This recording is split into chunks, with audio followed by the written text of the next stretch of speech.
ruled the Muslim world for 45 years.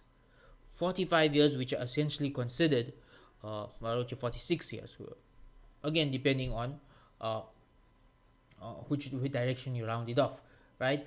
But 45 to 46 years, Suleiman the Magnificent ruled the Ottoman Empire. He's considered the greatest of the Ottoman rulers. This is the peak. This is the golden age. This is as big and as great and as amazing as the Ottoman Empire would ever reach. When Suleiman dies and his son Salim II comes into power, that's the beginning of the end. That's when the decline begins, that goes on for 300 years until the collapse at World War One. But if you had to choose one point in Ottoman history and say this was it, this was the height of Ottoman power, it was the 46-year reign of Suleiman the Magnificent. Now, TV shows have been made about Suleiman, but I wouldn't recommend it the way I would the Ertugrul or the Usman shows, even though it's more historically accurate, because it's a lot more raunchy. It's a lot more there's a lot more immorality in it.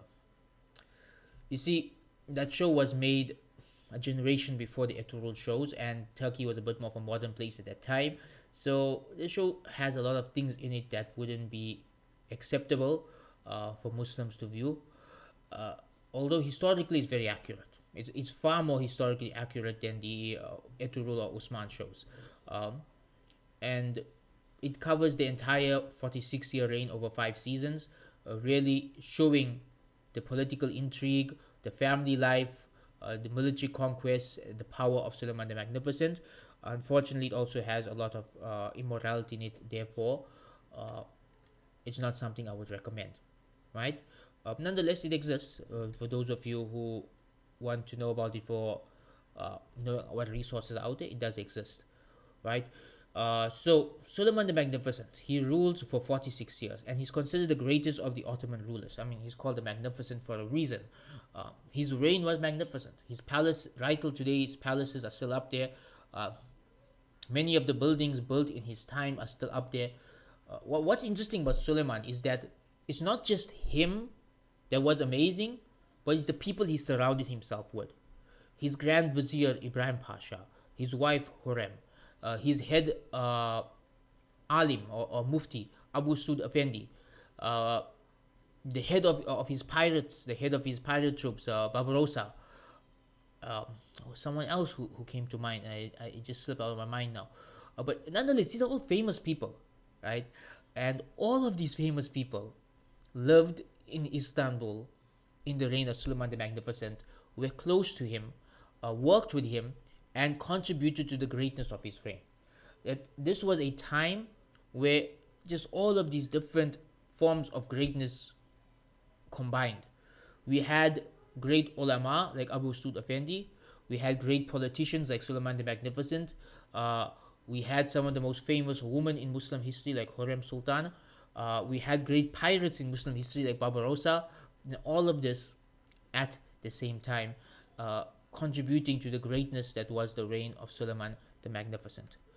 So, Suleiman had the most powerful army in the history of the Ottoman Empire and perhaps in the history of Islam. Really, if you're going to take a look at the size and the pure power of the Ottoman army at the time of Suleiman, uh, it was perhaps the most powerful the Muslim world had seen until that time. The Janissaries had grown into this massive army, well equipped with guns and cannons, and they had expanded into the oceans through a fleet of pirate ships led by the famous Barbarossa.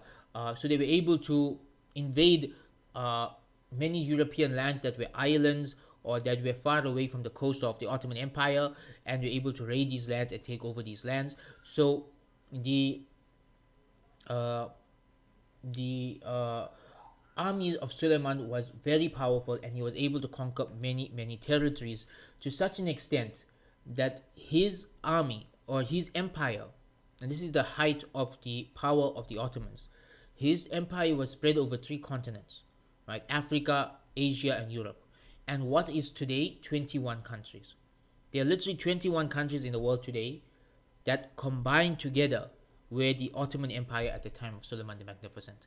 These include countries in Europe, countries in Asia, and countries in Africa, as well as the entire Middle East.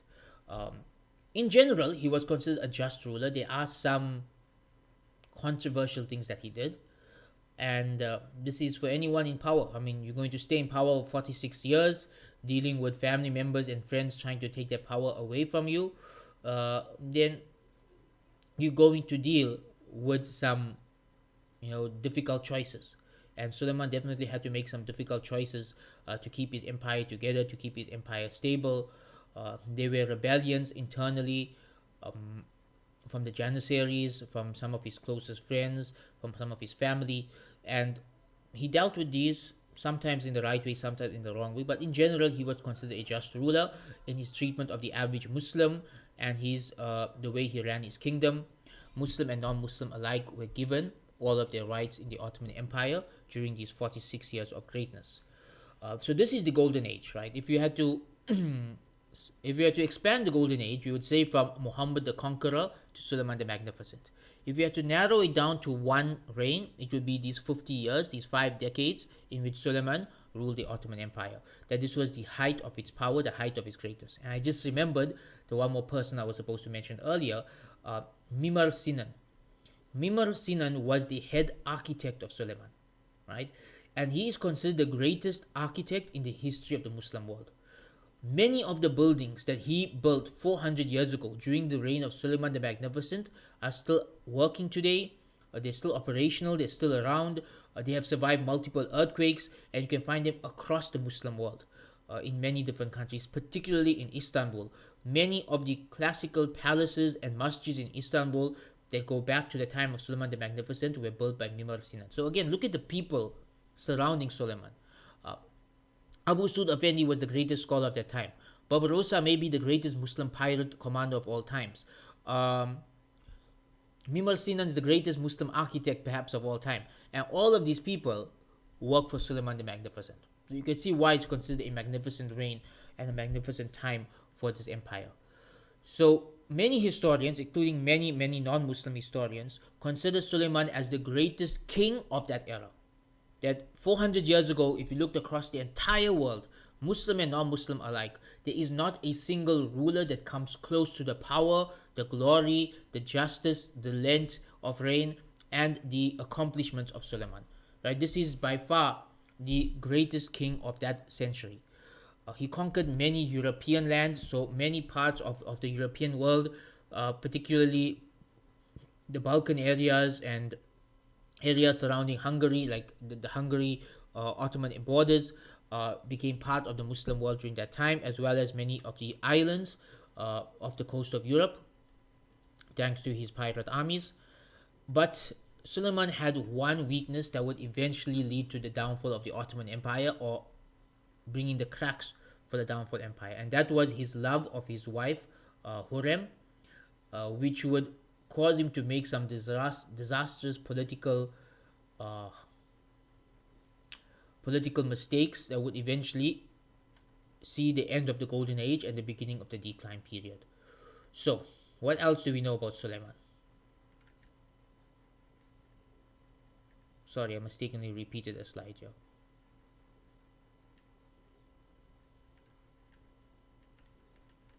I'm pretty sure I was supposed to write something else here. Okay, again, I apologize for that. I was supposed to have a second slide about Suleiman here, and I think I forgot to edit it. We can move on to the next slide about his two main right hand people who played an important role. I'm just trying to remember what I was supposed to include in this slide and why I duplicated it. Right. So Suleiman rules for 46 years, and externally, the empires around him are not much of a threat. He is able to take over many of these lands. He's able to establish his power, grow, and keep the empire large and powerful and wealthy. But internally, he has to deal with a lot of problems. There are plagues. So the smallpox pandemic takes place during the reign of Suleiman the Magnificent. There are revolts. So at least twice, the Janissary corps revolt against Suleiman. The first time is um, because of a pay issue. They weren't happy with how much he was paying them. The second time, we'll come to this a bit later, but when he executes his son, who they were hoping would be the next caliph, the Janissaries, who were very loyal to his son, revolt against him and begin rioting and looting.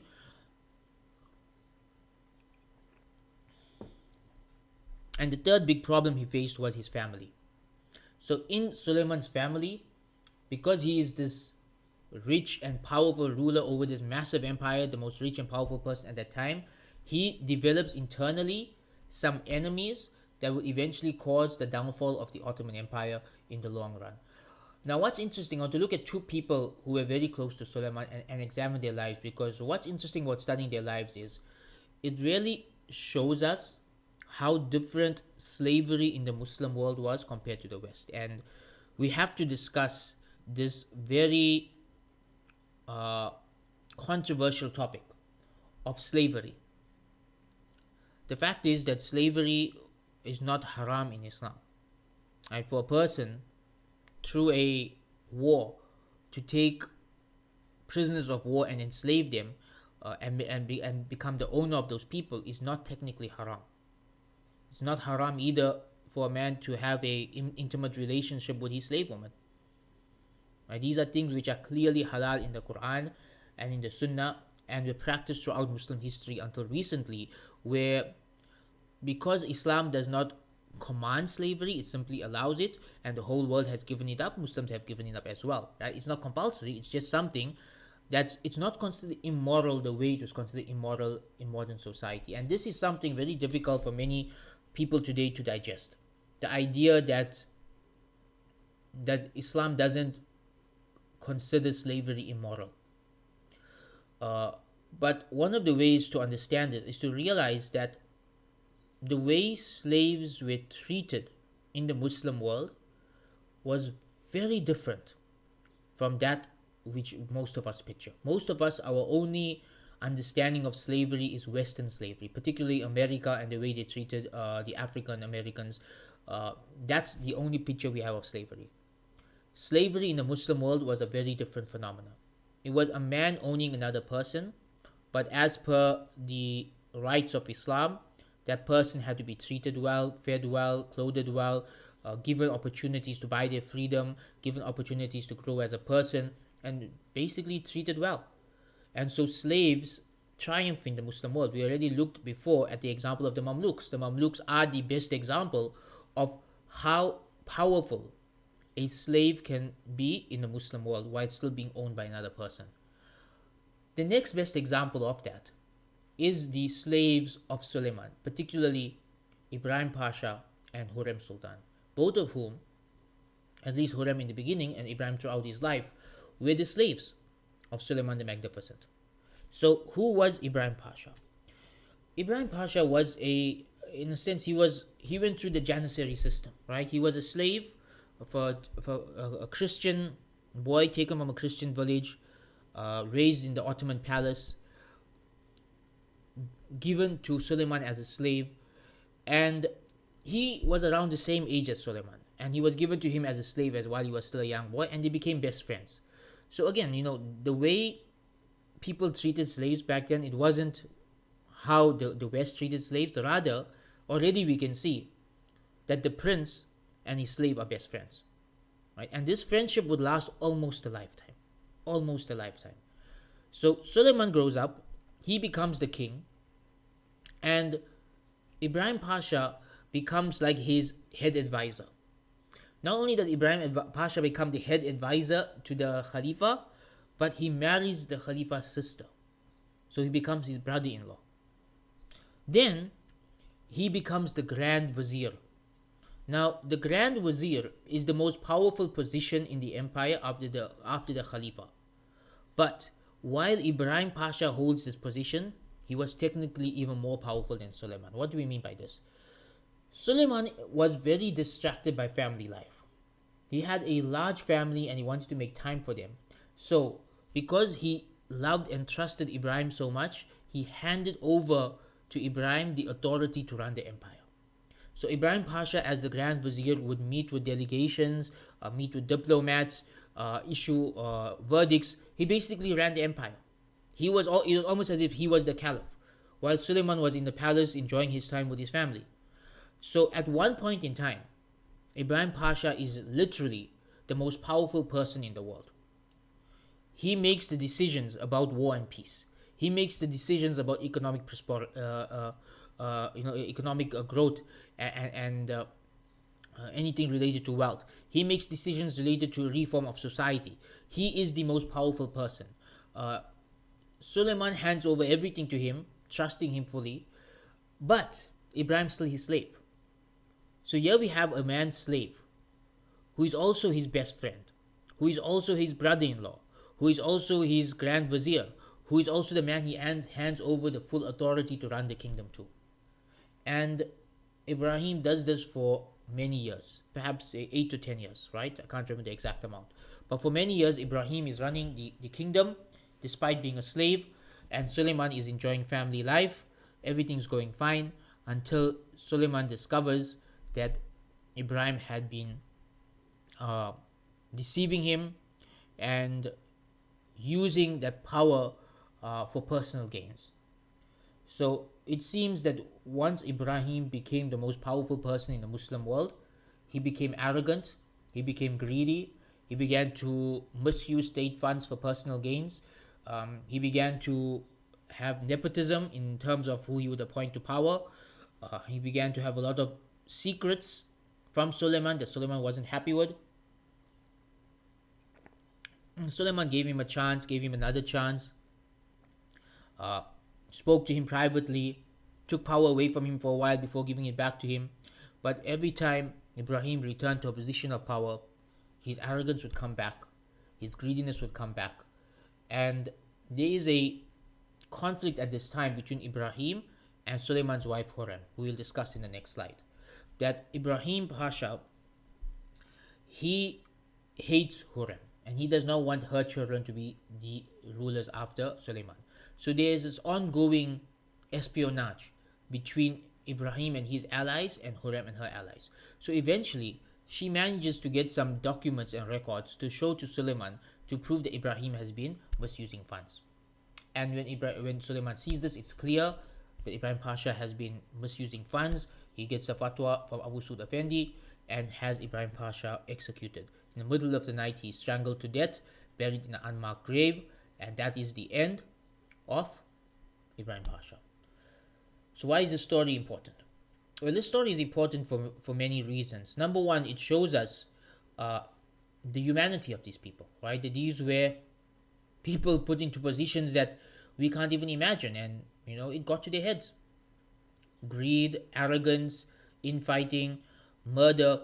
This is what happens with political power. So we thank Allah for not giving us political power, because we don't know what we would do in that situation. Number two, it really shows us how different slavery was in the Muslim world compared to the West, right? I mean, right till the very end, Ibrahim was a slave. But he's the best friend of the king, the brother-in-law of the king, and at one point in time, the most powerful man in the world. It seems like the only thing they're making him a slave is that Suleiman never said you are free. And Suleiman could always hold that over his head, that remember, you my slave, don't grow too big for your boots, right? I still own you. But beyond that, there's no chains, there's no whoops, there's no holding a person back from aspirations, there's no mistreatment of people. Ibrahim was given, I would say, as a slave, he was given more opportunities and more power than most free people in the world today would ever experience. At the end of the day, all of that got to his head, and his greed and arrogance was the cause of his own downfall, and he was executed. But it remains a very interesting part of our history to study, to see how high and how powerful a slave could go. The other slave of Suleiman, who's interesting to look at, is really a person who some historians call the person individual for the one individual most responsible for the collapse of the Ottoman Empire. And that is Suleiman's wife, Hurrem Sultan.